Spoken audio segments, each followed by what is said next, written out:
प्यारे बहनों और भाइयों, मेरा नमस्कार स्वीकारो। देखिए, आज हम आपके लिए बता रहे हैं आनंदमय कोश।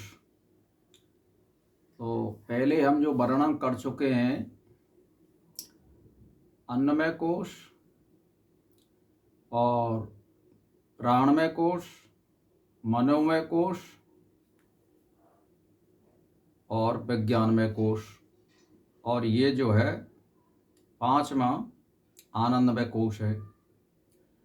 तो ये आनंदमय जो कोश है, इसका मोटा मोटा आप ये अर्थ समझ लीजिए, ये शुभ कर्मों का तथा दान धर्म और सात्विक वृत्ति का फल है। जैसे इस पृथ्वी पर जो हमें सुख और सुविधाएं प्राप्त होती हैं, या जैसे हम स्वर्ग की कल्पना करते हैं कि भाई हमें स्वर्ग प्राप्त हो गया तो वहाँ भी कोई अच्छी सुख और सुविधाएं प्राप्त होंगी, आनंद प्राप्त होंगे। तो ये शुभ कर्म और पुण्य कर्म और दान और धर्म और ईश्वर का ध्यान स्मरण करने वाले को प्राप्त होती है। लेकिन ये भी आत्मा के आसपास है। ये आनंदमय कोश भी आत्मा नहीं है, यहाँ भी प्रकृति का ही विकार है। तो पहले ये समझ लीजिए, आनंद स्वरूप आत्मा के प्रतिबिंब से चुंबित एवं तमोगुण से प्रकट हुई वृत्ति आनंदमय कोश है। यह प्रिय आदि, प्रिय, मोद, प्रमोद, इन तीन गुणों से युक्त है। अपने अभीष्ट पदार्थ के प्राप्त होने पर प्रकट होती है। यानी जैसे मान के चलिए, शुभ कर्मों का जब तुम्हें फल प्राप्त होता है तो बड़ी खुशी होती है और एक आनंद का उल्लास प्राप्त होता है। और जब बुरे कर्मों का फल हमें कष्ट और परेशानी आदि का जब हम फल प्राप्त होता है तो हम मन से दुखी और मानसिक कष्ट और व्यथा प्राप्त होती है। इसका अर्थ ऐसे समझ लीजिए। तो आनंदमय कोश का मतलब है शुभ कर्मों का या पुण्य और दान का फल प्राप्त होना। इसका मतलब ये होता है, ये आनंदमय कोश भी परात्मा नहीं है, क्योंकि यह उपाधि युक्त है, प्रकृति का विकार है, शुभ कर्मों का कार्य है, प्रकृति के विकारों के समूह स्थूल शरीर के आश्रित हैं। तो आप ध्यान दे के समझ लीजिए, मैंने मोटी मोटी बात बता दी है आपके लिए कि जो ये आनंदमय कोश है शुभ कर्मों का फल है, और अशुभ कर्मों का फल जो है कष्ट और परेशानी, मानसिक कष्ट, शारीरिक कष्ट प्राप्त होते हैं, सुख और सुविधाएं नहीं मिलती है। इसका मतलब ये होता है, इस पृथ्वी पर ही सुख और सुविधाएं पुण्य कर्मों का फल ही माने जाएंगी, चाहे वो इस जन्म के हो या पूर्व जन्म के हो।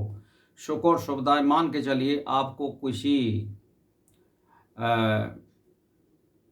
धनवान घर में जन्म लेना भी पुण्य कर्मों का ही फल माना जाएगा, क्योंकि वहाँ आपको सुख और सुविधाएं प्राप्त होंगी।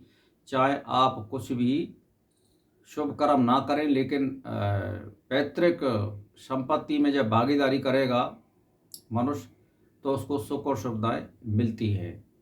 ये किसी किसी अपवाद में ऐसा होता है कि उच्च परिवार में जन्म लेने के बाद भी उसको सुख सुविधाओं से वंचित होना पड़ता है। कभी कभी यह अपवाद देखने को मिलता है। तो भाई और बहनों, यद्यपि आनंदमय कोश में पहुंचे व्यक्ति को स्वतः ही आनंद की अनुभूति होती है, किंतु यह परात्मा यानी आत्मा नहीं है, क्योंकि यह शुभ और पुण्य कर्मों का ही फल है। इसका संबंध स्थूल शरीर से है, यह प्रकृति का विकार है। इसे आत्मा का प्रकृति के साथ संयोग रहता ही है। इसे पार ही परमात्मा है, यानी आत्मा है। आत्मज्ञान के इच्छुक व्यक्ति को इसके आनंद में ही मगन न रहकर इसका निषेध करना चाहिए, तभी उसे आत्मज्ञान का फल प्राप्त होता है। आत्मा ही बोध स्वरूप है, उसका साक्षी है, और कोशों का निषेध श्रुतियों से जो युक्ति बताई गई है उसके अनुसार आत्मा हमें प्राप्त होती है, और आत्मा केवल शुद्ध स्वरूप में प्रतीत होती है। उसके लिए कोई फल की आवश्यकता नहीं होती है। अर्थात ये समझिए कि जैसे शरीर को इंद्रियों में, और इंद्रियों को प्राणों में, और प्राणों को मन में, मन को बुद्धि में, तथा बुद्धि को आत्मा में लय करने से इसकी उपलब्धि होती है, किंतु यह बोध एक विशेष अवधि तक ही रहता है।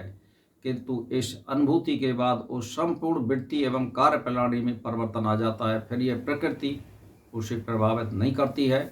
यानी जब वो परिपक्व अवस्था में पहुंच जाता है कोई मनुष्य और दृढ़ निश्चय जिसका कर लेता है, उसको प्रकृति यानी बाधित नहीं कर सकती, यानी वो अड़ग रहता है। इस प्रकार जो आत्मा का स्वयं प्रकाश है, आनंद में आदि 5 कोशों से पृथक जागृत, स्वप्न और सुषुप्ति तीनों अवस्थाओं का साक्षी होकर भी निर्विकार, निर्बल और नित्यानंद स्वरूप है, उसे विद्वान पुरुष को अपना वास्तविक आत्मा समझना चाहिए। तो भाई और बहनों, एक बात मैं आपके लिए बता दूं कि आत्मा स्वयं प्रकाश है जो सभी को प्रकाशित करता है, किंतु यह किसी से प्रकाशित नहीं होता है। यह 5 कोशों से अलग है, पृथक है और तीनों अवस्थाओं का साक्षी है, निर्विकार है, प्रकृति विकार इसमें नहीं होते, निर्मल और नित्य आनंद स्वरूप है। यही मनुष्य की वास्तविक आत्मा है, जो उसका स्वरूप है। अन्य सभी प्रकृति स्वरूप माने जाएंगे और मिथ्या हैं, इसी को जानना चाहिए। तो मेरा कहने का मतलब ये, जैसे मान के चलिए आपको इस भौतिकवाद में परमात्मा के दर्शन होना या साक्षात्कार होना भी पुण्य कर्मों का ही फल माना जाएगा, चित्तवृत्ति निरोध का ही फल माना जाएगा, क्योंकि आपने पापों का नाश करने पर ही इष्ट का साक्षात्कार होता है या आत्म साक्षात्कार होता है। तो भाई और बहनों, ये जो है अध्यात्म क्षेत्र में या भौतिकवाद में हम आत्म साक्षात्कार करते हैं, वो भी पुण्य कर्मों का ही फल माना जाता है साक्षात में। तो इसीलिए अब समझ लीजिए, पुण्य कर्मों का फल कुछ ना कुछ अच्छा तो होता ही है। हालांकि ये आत्मा नहीं है, लेकिन फिर भी शुभ कर्मों का फल हमें आनंद में और परमात्मा के दर्शन और साक्षात्कार अवश्य होता है। इसीलिए शुभ कर्मों पर ज़्यादा जोर देना चाहिए और फिर आगे चल के ये समझ लेना चाहिए कि यह सब प्रकृति का कार्य, हमें इससे ऊपर उठना चाहिए और आत्मा को जानना चाहिए बुद्धि और विवेक से, साधु संगत से और ग्रंथ आदि का सहारा लेते हुए तर्क वितर्क करके गुरु के सानिध्य में आत्मा को जान लेने से मुक्ति संभव है, अन्यथा नहीं है। भाई और बहनों, मेरा इसी के साथ नमस्कार स्वीकार हो।